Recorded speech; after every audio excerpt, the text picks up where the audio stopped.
Nous sommes remplis de tristesse aujourd'hui. De tristesse en apprenant le décès de Alison à Liège, 24 ans, qui venait de lancer son entreprise indépendante comme barbière, qui s'était lancé plein d'énergie là-dedans et qui aujourd'hui a vu son rêve complètement exploser. On est rempli de tristesse, mais aussi de colère.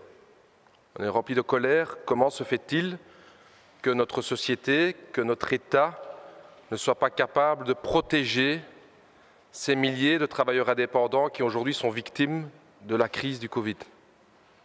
Comment est-il possible que notre État ne soit pas capable de garantir que ces hommes, ces femmes, que ces jeunes, parce que la jeunesse est en première ligne comme victime de cette situation, que ces hommes et ces femmes ne reçoivent pas les moyens suffisants pour payer leur loyer, pour payer le loyer des locaux qu'ils louent pour leur activité professionnelle, de payer à manger, de ne plus garantir leur fin de mois.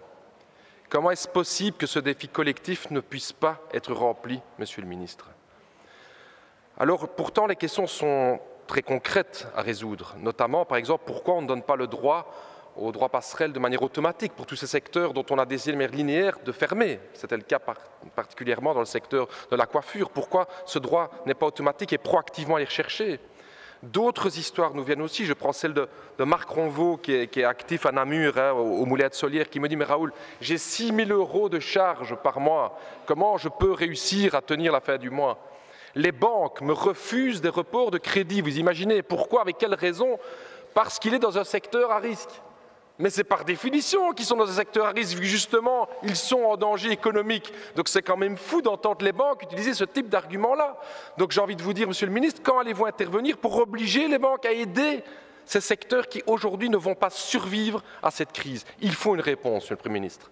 Support financier dont je connais les limites, mais qui est quand même considérable. Monsieur le Premier ministre, vous n'avez pas répondu à ma colère et vous n'avez pas répondu à la colère de centaines de milliers de personnes, que ce soit les petits indépendants, que ce soit les jeunes, que ce soit les travailleurs. Vous me dites on fait déjà beaucoup d'efforts. On fait déjà beaucoup d'efforts. Ce n'est pas suffisant comme réponse. Ce n'est pas suffisant. Le problème, par exemple, du droit passerelle.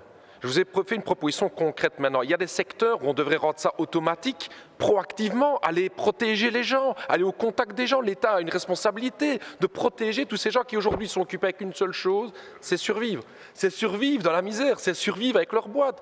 On devrait quand même être beaucoup plus proactif plutôt que d'attendre que plein de papiers soient remplis, etc. Je vous parle des banques. Vous me dites que vous avez un accord avec les banques. Je vous dis que j'ai des dizaines de témoignages de petits indépendants, de petites entreprises qui me disent « Raoul, il n'y a pas de report de crédit ». Pourquoi? Parce qu'on est considéré comme secteur à risque. Vous leur dites quoi à eux? Ah ben non, on a fait un accord avec les banques. Je vous dis que ce n'est pas vrai sur le terrain. Donc intervenez, nom de Dieu, c'est quand même ça la question. Il y a quand même urgence sociale aujourd'hui. Alors oui, il y a la solidarité dans le peuple, mais il y a surtout aussi les devoirs de l'État de protéger ses citoyens.